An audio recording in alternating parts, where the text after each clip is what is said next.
Your life is an expression of your programs because 95% of your life comes from the subconscious. What would happen if your subconscious programs matched the wishes, desires, and aspirations you hold in your conscious mind? Twice a day, your brain is prepared to download information, and this is where you can reprogram your subconscious mind. The conscious mind, being creative, can learn from reading a self-help book, going to a lecture, watching a movie. The conscious mind can learn from something as simple as, aha, I just figured it out. So the conscious creative mind has many different ways of downloading information. But the two minds are not connected in the sense that if the conscious mind learns something, does it mean that the subconscious mind has learned this as well? And the answer is absolutely not. The conscious mind learns through its creative processes, but the subconscious mind learns primarily in two ways. And I say, so what's different? I say, conscious mind, read a book, watch a movie, hear a lecture, it's downloaded, it already knows. Subconscious mind doesn't learn that way. The subconscious mind is a habit mind. Well, there's two ways to get programs into that subconscious mind. Number one was the way we downloaded information into the subconscious mind in the first 6 or 7 years of life, and that is this. The subconscious mind is operating at a vibrational frequency of theta, which is hypnosis. So it says, oh, yes, you can download information straight into the subconscious if your mind is in a state of hypnosis. So that's one way of acquiring a program. I said, well, the first 6 or 7 years, that's brain of a child is predominantly operating in theta hypnosis, but now you're older, now what do? I go, well, here's an interesting fact. Twice a day, your brain goes through a period of theta vibrational activity. Twice a day, your brain is prepared to download information through hypnosis. I say, well, when does that occur? Well, remember, there are vibrational frequencies that ramp up. When you're sleeping, you're at the lowest vibrational frequency called delta. As you start to wake up, but you're not fully awake, that's twilight reverie. That's where you're just waking up and everything. You're still in a dream world, you're in the real world, you're mixing the two. That's a period called theta. So you go from dead sleep, delta, as you begin to wake, the vibrations start to go up and you're in theta. So there's a period of theta where hypnosis can occur. But as you get more awake, theta gets to a higher vibration. Alpha, that's calm consciousness. You're just waking up. You're doing your routine chores of getting ready to leave the house. And by the time you're getting ready to go to work or at work, your brain ramps from alpha, calm conscious, to beta, which is the active consciousness that we usually engage in the busy world in which we live. Well, then you come back home.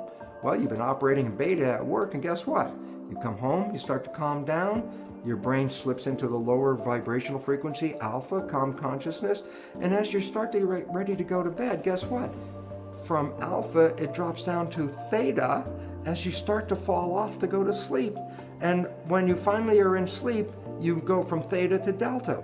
So that means as you're going to sleep, as you're going from the alert state to the sleep state, you also pass through theta.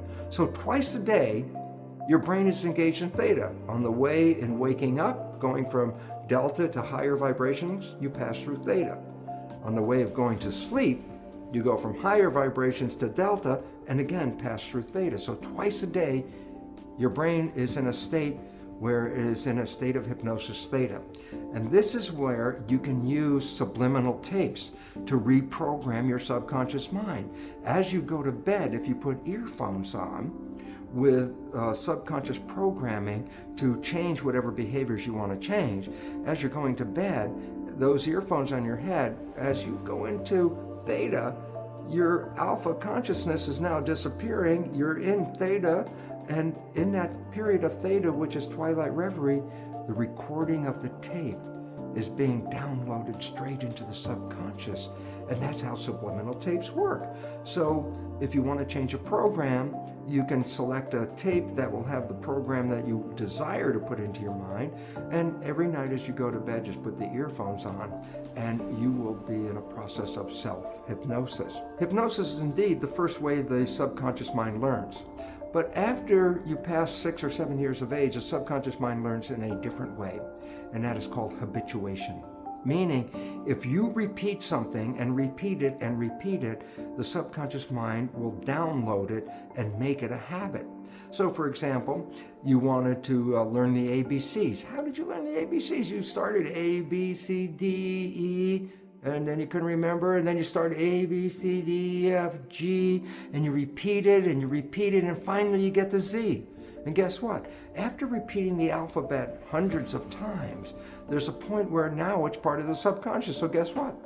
It's now downloaded in your mind. If I ask you to give me the sequence of the alphabet, you can simply rattle off unconsciously A through Z without even thinking about it. Why? You created a habit that downloaded the alphabet.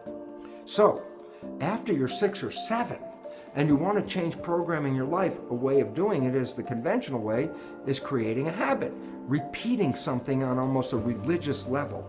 Let me just make it clear. A sticky note on the refrigerator is not a habit. A sticky note on the refrigerator is more or less a wish. Every time you look at it, I wish that would be true, but that's not a habit. A habit means you have to do something and repeat it and repeat it and repeat it. That's the way you learn everything after you're 7, and that's how you learn how to drive a car, for example, or the work that you do, or whatever activities you get involved with. When you repeat them, they become habits in the subconscious mind. But now comes a very important issue. What are the programs you have to change in your subconscious mind? Especially important is the fact that most of these programs were introduced into you even during the last stage of pregnancy, the last trimester, in the first 6 or 7 years of your life. So I say to you, well, tell me about the programs that you learned when you were 1 year old. Tell me about the programs you learned when you were 2 years old. And you go, I don't know, I wasn't consciously aware of those things. I go, yeah, because consciousness started more around 6 or so. So I say, well, how do you know then the programs that you have? Here's the fun part of the whole thing. Science has revealed that we operate our lives 5% of the time from the conscious mind, and 95% of the time our behaviors are controlled by the programs in the subconscious mind. What does it mean? It's simple. Your life is essentially a printout of your subconscious programs. That's what you're operating 95% of the time. So you want to know what the programs are? It's very simple. Look at your life. The things that work for you and that come to you, and the things that you want, come to you because you have programs in the subconscious that encourage their being there. But anything you struggle with, anything you have to work hard at, anything you put an effort into, you're doing that because you're trying to overcome a program of limitation that is preventing you from going there. So all you have to do is look at your life and say, hey, what works for me works because I already have programs to support that. What I'm struggling with in life, I'm having a problem with because I have subconscious programs that do not encourage that behavior. So right away you automatically know, what behaviors do you want to change? They're the ones that you have difficulty with. Okay, how do you change them? Well, you can use self-hypnosis, the subliminal tapes. You could change them by creating new behavioral habits that you repeat every day religiously, changing the old behavior and rewriting it live every time, saying, no, don't do it that way. No, don't do it that way. Talking to yourself and saying, that's not what I want. This is what I want. And you constantly repeat this to yourself. Guess what? Habit will inevitably change that program and put it into the new program. So now we're down to a very fundamental understanding of life. And that fundamental understanding of life is this. Your life is an expression of your programs, because 95% of your life comes from the subconscious. That if you want to change your life, you could do either of two things: stay in the conscious mind, be mindful, or 2, rewrite the programs in your subconscious mind. Think about this. How many of us talk to ourselves and say, oh, come on, Bruce, don't do that. That's such a stupid thing. And I'm talking to myself to try to change a behavior. And it's very frustrating because the more I talk at myself, the less the behavior is changing. And the more I talk, the more angry I get with myself because I'm not listening to my own suggestions. And then I ask people to stop for a moment. I say, you're talking to yourself. Who are you talking to? And you say, well, I'm talking to my subconscious mind. I go, well, there's the problem. The subconscious mind is like a tape recorder. There's nobody in there. So all of that effort to try to change the subconscious mind by talking to it is a waste of time for a very simple reason. There's nobody in there to respond to your new wishes and your new desires. You actually have to engage hypnosis, habituation, What is the consequence of rewriting it? And simple answer is this. What would be the consequence if your subconscious programs matched the wishes, desires, and aspirations you hold in your conscious mind? Thank God we can reprogram the subconscious mind.